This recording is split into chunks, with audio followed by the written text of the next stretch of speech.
Glória a Deus. Mas meus amados, hoje eu quero falar sobre como termos a proteção de Deus. Anota aí, o tema desta mensagem hoje é então, como termos ou como ter a proteção de Deus. Amém, igreja? Amém? Falei sobre isso nas lives de ontem e hoje, um pouco. Mas eu quero entrar um pouco mais com você. Abra sua Bíblia, por favor, nos Salmos de capítulo 91. Salmos 91.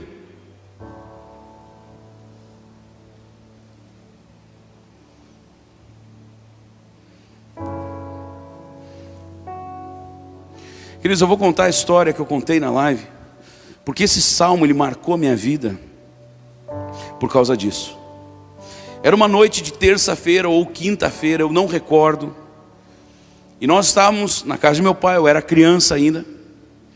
E eu me lembro que naquela noite, de repente, do nada, pá, faltou luz. E quando falta luz à noite, aquilo fica tudo, porque faltou luz geral na rua, dentro de casa, por tudo. Ficou aquela penumbra, aquela escuridão. E eu estava de boa. Aconteceu que de repente eu comecei a ouvir de fundo um sininho, e como um barulho assim de um tambor. E eu não entendi na hora o que era. E eu pedi para meu pai: pai, eu posso ir na rua ver o que é isso? E aquilo vinha aumentando. Ele disse: não, filho, fica aqui dentro. Não que meu pai estivesse com medo, obviamente não, mas com certeza ele já tinha entendido o que era, e eu não. E aquilo foi aumentando, aumentando.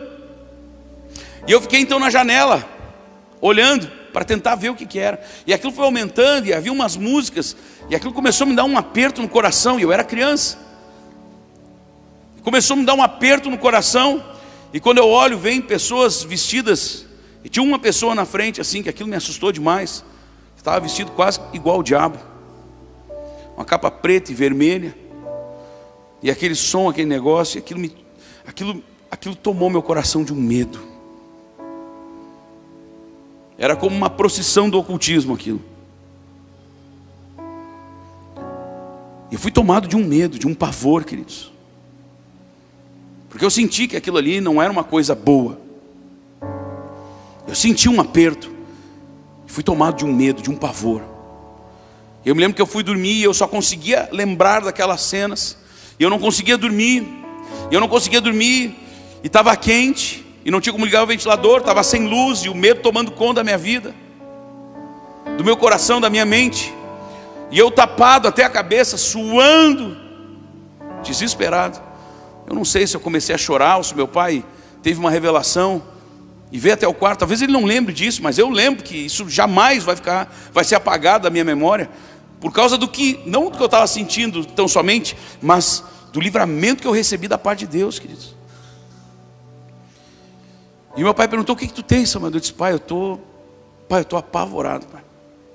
Como assim, filho? Pai, eu estou com muito medo. Mas medo do que, meu filho? Das coisas que eu acabei vendo ali, pai. Queridos, e naquele momento meu pai então pegou a Bíblia dele. Talvez ele tenha pego ali, eu não sei, uma lanterna, uma vela, não sei.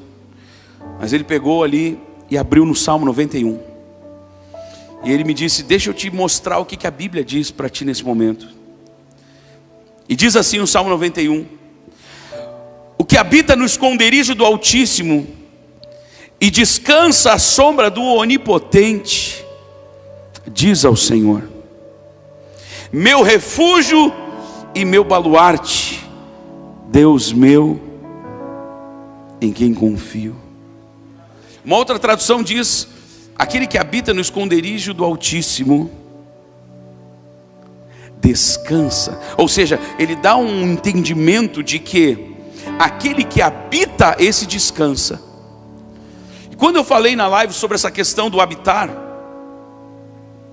e esse mesmo texto comprova o que eu coloquei, o que eu expliquei na live, queridos, olha o que a Bíblia fala: aquele que habita, ou o que habita no esconderijo do Altíssimo.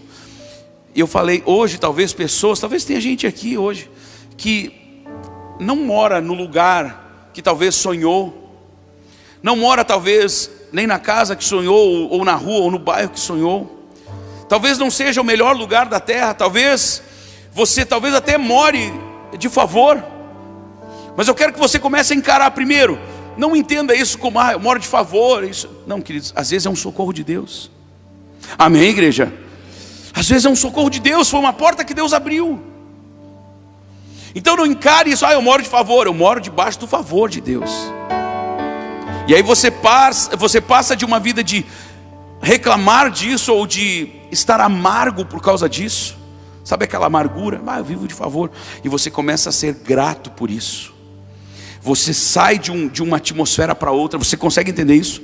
Você sai de uma atmosfera de ingratidão, de reclamação, de falta de reconhecimento, e você começa a reconhecer e dizer: Deus, obrigado, porque a tua mão me alcançou, o teu favor me alcançou, e hoje eu estou morando, pode ser na linguagem humana de favor, mas eu sei que é o teu favor. Obrigado, Senhor, deixa eu ser fiel aqui no pouco, porque eu sei que no muito eu serei colocado. Você está me ouvindo? Diga amém. Mas talvez não seja o melhor lugar. Talvez você olhe hoje para a sua casa e você gostaria talvez de dar uma pintada, de dar uma reformada, de trocar isso, trocar aquele outro. E às vezes nós não temos escolha. Às vezes nós não podemos escolher nos mudarmos ou reformarmos. Às vezes nós não temos essa escolha no reino físico, mas eu quero dizer que no reino espiritual não é assim. No reino espiritual nós podemos escolher. Diga, no reino espiritual eu posso escolher onde eu vou escolher, onde eu vou habitar. E a Bíblia está dizendo que aquele que habita no esconderijo do Altíssimo, esse descansa à sombra do Onipotente, ou seja, o Todo-Poderoso Deus. E esse pode dizer ao Senhor: meu refúgio e meu... É um lugar de segurança total. Você pode escolher viver assim. Você pode escolher habitar assim na presença de Deus, meu irmão. Você está me ouvindo? Diga amém. Diga glória a Deus. Meu refúgio e meu baluarte, Deus meu em quem confio. E quando nós escolhemos, queridos, escutem, quando nós escolhemos habitar na presença de Deus, quando nós escolhemos viver uma vida com Deus, por mais que fisicamente hoje não estejamos vivendo como ou onde gostaríamos, quando nós escolhemos viver com Deus, o que é escolher uma vida com Deus? É você dizer: não, peraí, eu vou começar a ler a palavra de Deus todo dia. Não, peraí, eu vou substituir as músicas que eu escuto por louvor e adoração.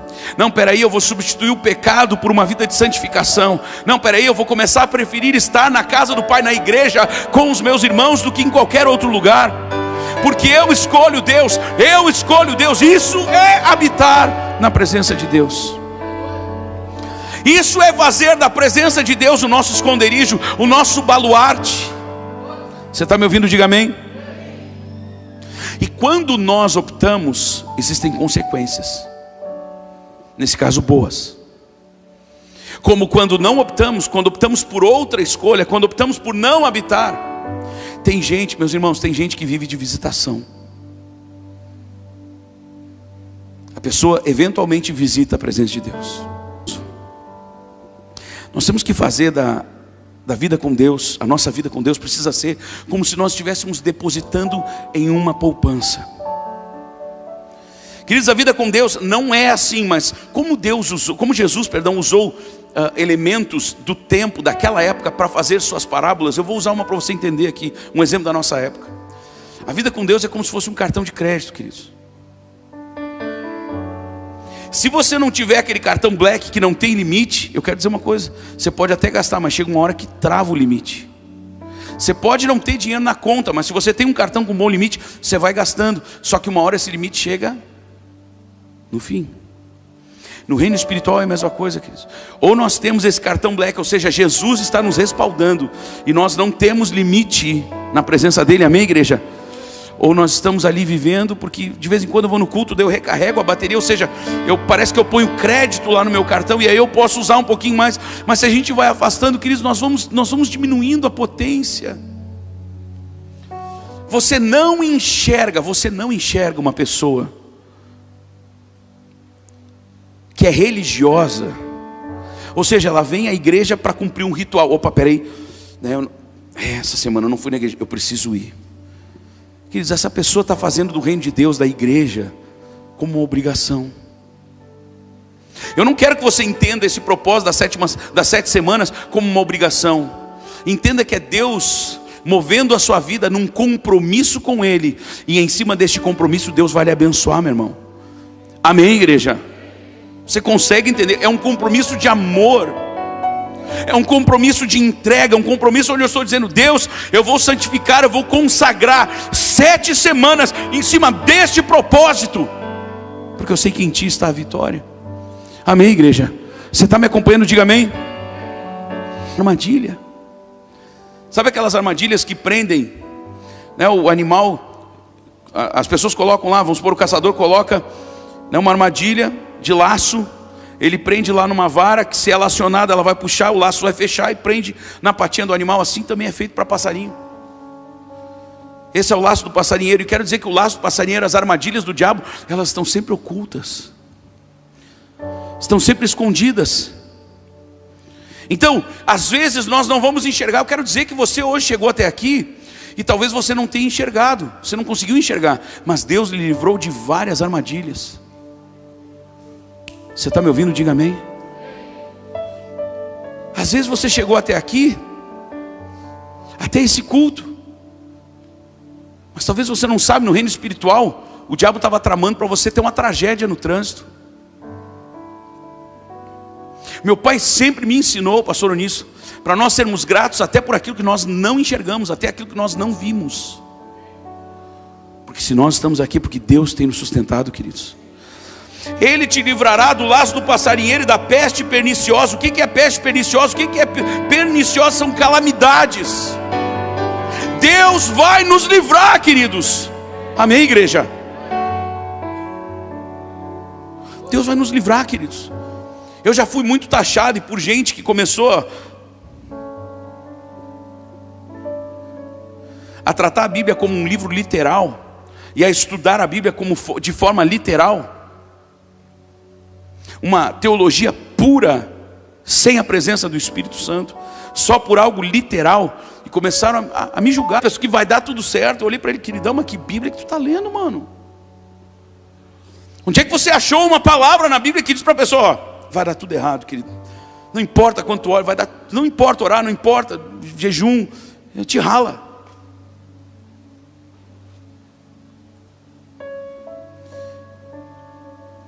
As boas novas, para nós dizermos: em nome de Jesus, Deus vai liberar agora esta causa na justiça. Esse dinheiro que é seu, ele vai ser liberado agora. Se é para eu continuar vendo isso, eu vou ter que continuar sendo exagerado, então eu vou continuar sendo, e que Deus me dê graça para eu ser mais exagerado ainda. Mais exagerado ainda. Sabe por quê? Porque eu quero ver você prosperando, meu irmão. Eu quero ver Deus fazendo milagres na tua vida, que as outras pessoas vão olhar e dizer: o quê? Mas como? E nós mesmos não termos a resposta. Eu não sei, mas foi Deus. Foi Deus. A Daiane, contagem de plaquetas lá embaixo, situação complicada. Ela pediu oração, ela mandou mensagem: pastor, eu mandei o pedido de oração, e logo depois a minha mãe recebeu alta. Simplesmente Deus pegou e pá! Não foi assim que Ele criou o mundo, gente. Não foi assim que Ele criou o universo. Ele não disse: haja luz e pá, houve luz. Então nós colocamos um mundo de empecilhos, gente. Nós colocamos um mundo de... não, mas olha só, é que, sabe, uma vez um amado irmão, que infelizmente não está mais aqui conosco, ele chegou para mim e disse assim, lá dentro da minha casa, ele disse assim: pastor, eu não creio nos milagres mais. Eu disse: mas querido, você já experimentou milagres aqui na igreja, sua esposa, a tua sogra, toda a tua família, nós já vimos milagres incríveis. Ele disse: não, pastor, é que assim, ó, agora eu entendi, eu estudei bastante, e agora eu entendi que Jesus, ele fez os milagres, aí ele deixou também para os apóstolos, porque era um momento da história, agora não tem mais. Eu disse, cara, mas e tudo que a gente vê na igreja, o que é então? Ele disse, pastor, na verdade eu não sei lhe explicar. Eu disse, não tem explicação, mano. Esse é o poder de Deus. Queridos, o evangelho, para quem não crê, ou deixa de crer, ele é loucura. Agora para nós os que cremos, ele é o poder de Deus. Ele é o poder de Deus.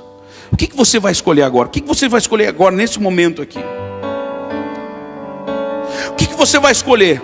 Não, eu vou ficar com essa ideia de que não é tanto assim, não vou orar tanto, não preciso orar tanto. Uma vez uma pessoa chegou para mim e disse, pastor, o problema é que tu está ficando muito bitoladinho, é muito isso, é muito aquilo. Eu não vou citar as pessoas que essa pessoa citou, porque eu acho que quando citou essas coisas, essa pessoa até pecou. Tu está muito bitolado, tu só pensa nos milagres, só pensa na libertação, tu tem que começar a ler outras coisas. Por dentro eu disse assim, está amarrado em nome de Jesus. Eu não vou ler coisas que vão me engessar, eu não vou ler coisas que vão me tirar do sobrenatural de Deus, para eu viver um evangelho de mixórdia, um evangelho de mendigo, que fala de uma história lá do passado, que Deus curava, que Deus libertava. Eu quero viver isso hoje. Eu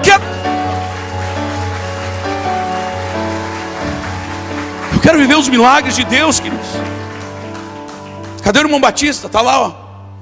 Queridos, esse homem, isso só um milagre.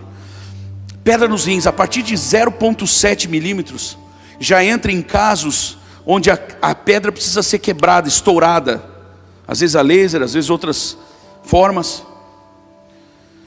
Esse homem tinha uma pedra de 1,1 centímetro.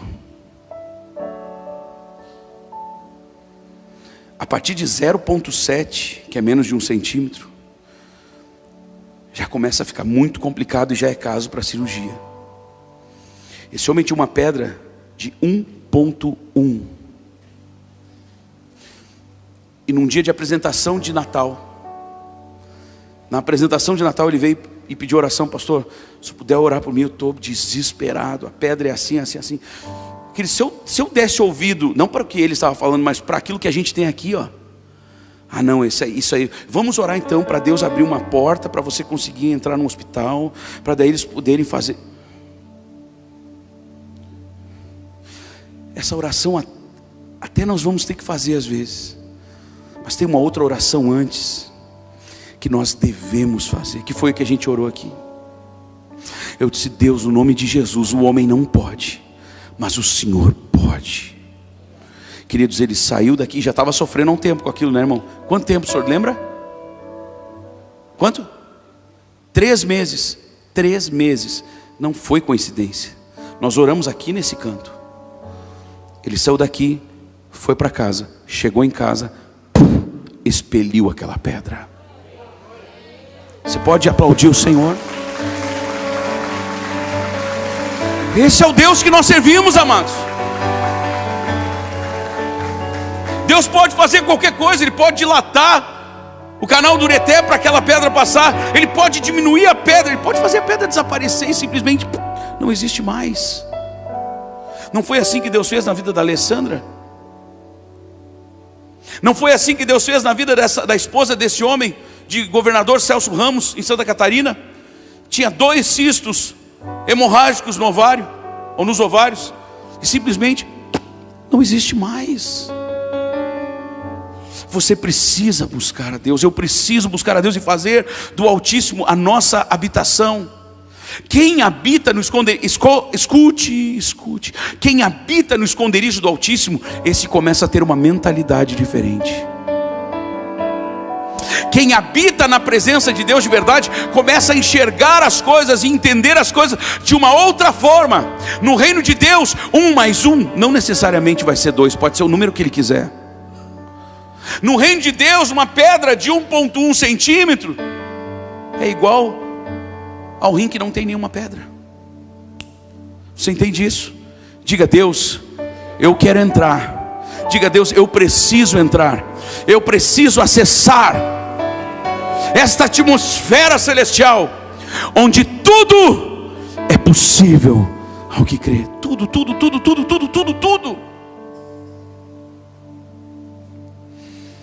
Versículo 4: cobrir-te-á com as suas penas, ou seja, debaixo das suas asas estará seguro. Onde é que nós vamos estar seguros, gente? Debaixo das asas. Tem gente que está querendo ser simpatizante do Evangelho, ele anda do lado. A gente tem que estar debaixo. Diga: não adianta estarmos ao lado, nem à frente, nem atrás. Eu preciso estar debaixo da proteção de Deus. Queridos, nós temos que estar no centro da vontade de Deus. Não adianta andar paralelo. Você está me ouvindo, está me entendendo? Diga amém. Debaixo de suas asas estará seguro. A sua verdade, ou seja, a sua palavra. A sua palavra. E quem mais nós poderíamos aqui elencar? Jesus disse: eu sou o caminho, a verdade e a vida. Porque Jesus era a palavra. O verbo, João capítulo 1, o verbo, a palavra se fez carne. Jesus, a palavra, se fez carne. A verdade, Jesus, a palavra. A verdade é pavês e escudo. Como assim pavês e escudo? O que é pavês? É o escudo grande. Sabe aquele escudo retangular que ele ia até o chão? Esse é o pavês. É um escudo maior, é um escudo mais robusto. Esse escudo, ele suportava ataques mais fortes, mais violentos. Sabe aquelas, existia a espada, existia a lança, mas existia umas eu não lembro o nome dessa arma, mas era como se fosse o martelo do Thor, vamos brincar aqui. Só que na ponta era uma bola, uma esfera com pontas. Um escudo normal, ele não aguentaria muitos golpes. Já o pavês é muito mais forte. Tá, mas por que pavês e escudo? Num outro texto fala que ele é escudo e broquel.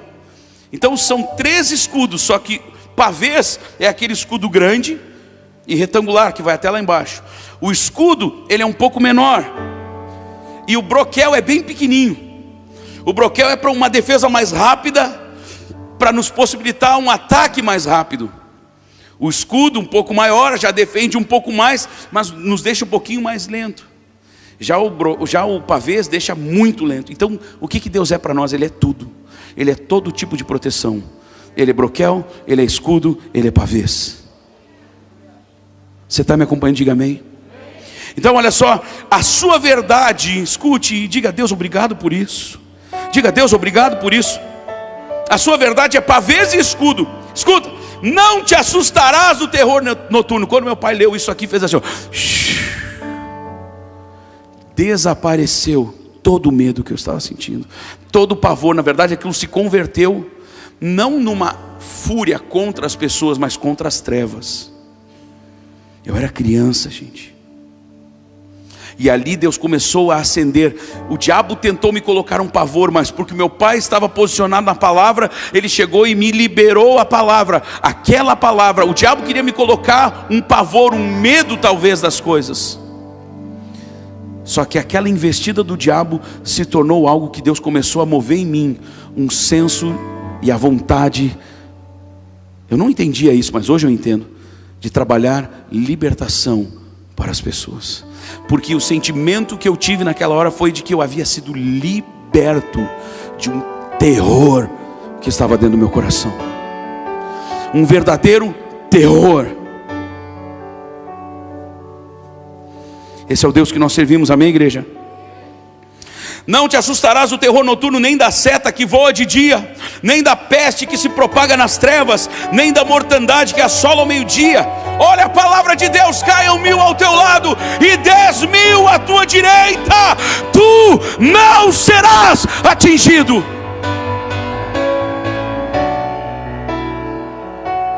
Isso aqui é palavra de Deus, queridos, não é exagero do Samuel. Isso aqui não é exagero da minha parte, não é exagero do Ministério Manancial da Graça. Isto é palavra. Caiam 1000 à tua direita, caiam 1000 ao teu lado e 10.000 à tua direita. Tu não serás atingido. Não é que tu não vai cair, tu não serás atingido. Porque existe um escudo e existe um pavês para nos defender. Aleluia. Mas para isso nós temos que permanecer. Só que o diabo é sujo, gente. O diabo começa a dizer que não é bem assim, o pastor está exagerando. Aí o diabo vai usar a própria palavra: nesse mundo passareis por aflições. Mas ele não fala a parte depois, né? Mas tem de bom ânimo esse mundo. Ele só mostra essa. Ele só vai lembrar de texto assim, ó: o mundo jaz do maligno, e assim por diante. O diabo nunca vai lembrar para você dessa palavra que diz que você não será atingido. Mas o Espírito Santo vai lembrar você. Se você decidir habitar na presença dele, isso é habitar. A luta vem e você lembra: não, caiu 1000 ao meu lado, 10.000 à minha direita, mas eu não serei atingido. Eu não serei atingido, minha casa não será atingida, minha família não será atingida. Alguém vai dizer: mas pastor, já está atingindo. Deus vai retirar esse ataque.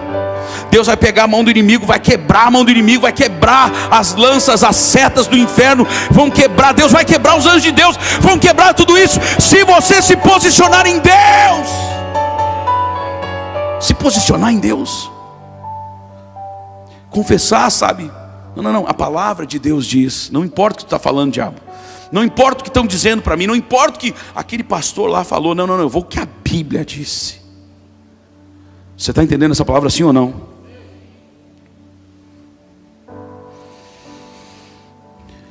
Versículo 8: somente com os teus olhos contemplarás e verás o castigo dos ímpios.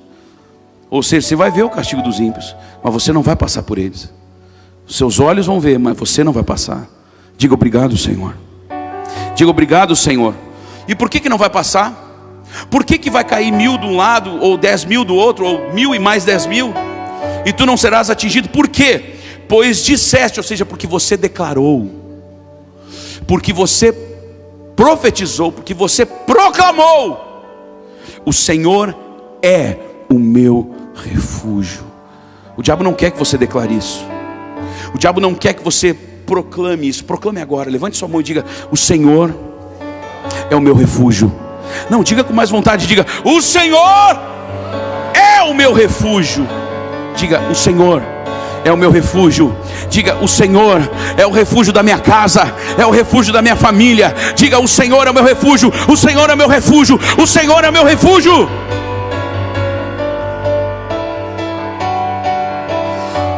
Pois disseste: o Senhor é o meu refúgio, fizeste do Altíssimo. Preste atenção no que o texto está dizendo. Fizeste do Altíssimo a tua morada. Você entendeu esse texto? Você precisa fazer. É o que eu estava falando no início desta palavra. Eu posso pregar, eu posso orar, Deus pode querer abençoar, mas você precisa fazer a sua parte. Fizeste do Altíssimo a tua morada. Queridos, o diabo por décadas, talvez séculos, ele conseguiu incutir na cabeça até de quem ministrava a palavra, de que tudo dependia só de Deus. É bonito dizer isso. Não, depende tudo só de Deus. É até bonito, mas isso é uma falsa humildade. Isso é uma falsa humilhação. Quando eu me humilho na presença de Deus, é uma falsidade isso. É um paradigma, isso é uma mentira do diabo. Porque isso mais ou menos, o que o diabo queria fazer era tirar a nossa responsabilidade. De nós orarmos, de nós buscarmos, de nós nos consagrarmos, de nós jejuarmos, de nós louvarmos, de nós declararmos: Senhor, eu faço do Altíssimo a minha morada, eu faço do Altíssimo o meu refúgio. Ah não, isso é com Deus. Ah não, olha, eu descansei, isso é só com Deus. E isso gerava nas pessoas, desculpa, mas um espírito de relaxamento em relação às coisas de Deus. A Bíblia diz em Tiago: não sendo nós ouvintes negligentes, mas operosos praticantes. Não sendo nós ouvintes negligentes. Você sabe qual é o significado de negligente? É só pegar o dicionário de português.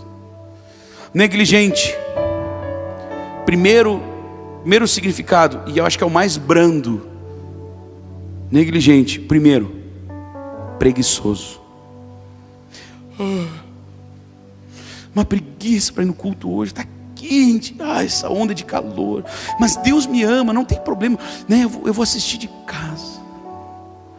Deus está te vendo como preguiçoso, não está te vendo como um guerreiro. Desculpa, queridos, eu tenho a obrigação de trazer à tona isso. Você está me ouvindo? Você está me ouvindo? Porque para você ser abençoado, para você ser salvo, Jesus, que você não pode passear com a família, não é isso, queridos. Não é disso que nós estamos falando. Mas eu falo de repetições. E repetições, e às vezes fazendo do próprio trabalho. Sério, gente. Tem gente que se esconde de uma verdadeira responsabilidade e compromisso com Deus atrás do seu trabalho. Seja não negligente, mas diligente. Diga: Senhor, não me permita ser negligente, mas que eu seja sempre diligente em te buscar. Quem está comigo, diga amém. Nenhum mal te sucederá, praga nenhuma chegará à tua tenda. Isso aqui é exagero, então. Isso aqui é exagero, amados. Nenhum mal te sucederá, praga nenhuma chegará à tua tenda, porque aos... Então isso aqui é exagero. Então eu vou ficar com esse exagero, gente, porque na minha Bíblia está dizendo: Ele dará ordem aos seus anjos a meu respeito, para que me guardem em todos os meus caminhos. Diga: o Senhor, fique de pé agora, meu irmão, no nome de Jesus. Diga: o Senhor, não, com muito mais vontade. Está quase me dando vontade de dormir aqui. A meu respeito, para que em momento algum eu tropece. Ele guardará todos os meus caminhos. Os anjos do Senhor me sustentarão nas suas mãos, para que eu não tropece em nenhuma pedra. Repente, por quê? Por que você vai ter poder? Aqui está falando de batalha espiritual, gente. Não é o leão da tribo de Judá, é o leãozinho. É aquele que se faz. Você está ouvindo? Diga amém. Por que você vai ter autoridade espiritual? Porque a mim se apegou com amor. Ei, você está ouvindo essa palavra? Quem é que tem autoridade espiritual? Está ali, ó. Aquele que se apega a Deus. Aquele que se apega a Deus em amor. Porque se apegou a mim com amor. Significa intimidade. Porque tem intimidade comigo. Porque tem intimidade comigo. Porque Ele conhece o meu nome. Intimidade com o Senhor não se faz num culto, em uma live lá que outra. Intimidade com o Senhor se dá 24 horas do dia, todos os dias da semana. Você está me ouvindo? Diga amém. Porque conhece o meu nome. Olha só o resultado: Ele me invocará e eu lhe responderei. Como ter a Não ouvi? Está me ouvindo? Diga amém. Ele me invocará e eu lhe responderei. Na sua angústia estarei com Ele. Na sua angústia estarei com Ele. Quando você estiver angustiado, Deus vai estar do seu lado, querido. Quando você sentir a pressão deste mundo vindo contra você, Deus estará ali do teu lado. Deus estará do teu lado. Você que está assistindo agora pela web, você que está pelo YouTube conosco, aleluia. Olha como é que diz aqui, ó: eu estarei com Ele, livrá-lo-ei e o glorificarei. Como assim? Sim, Deus quer glorificar o nome de Jesus na nossa vida. Diga: Senhor, obrigado, porque o Senhor quer glorificar o nome do teu filho na minha vida. Como é que vai acontecer isso? Em cada um dos livramentos que você receber, em cada uma das vezes que Deus começar a te prosperar, as pessoas vão olhar na tua volta e vão dizer: será que é porque esse aí virou crente? E aí você vai dizer: sim, é porque eu creio no meu Deus de poder. Saciá-lo-ei com longevidade e lhe mostrarei a minha salvação. Aleluia! Aleluia! É isso que está destinado a todo aquele que busca o nome do Senhor, que se faz habitar na presença do Altíssimo.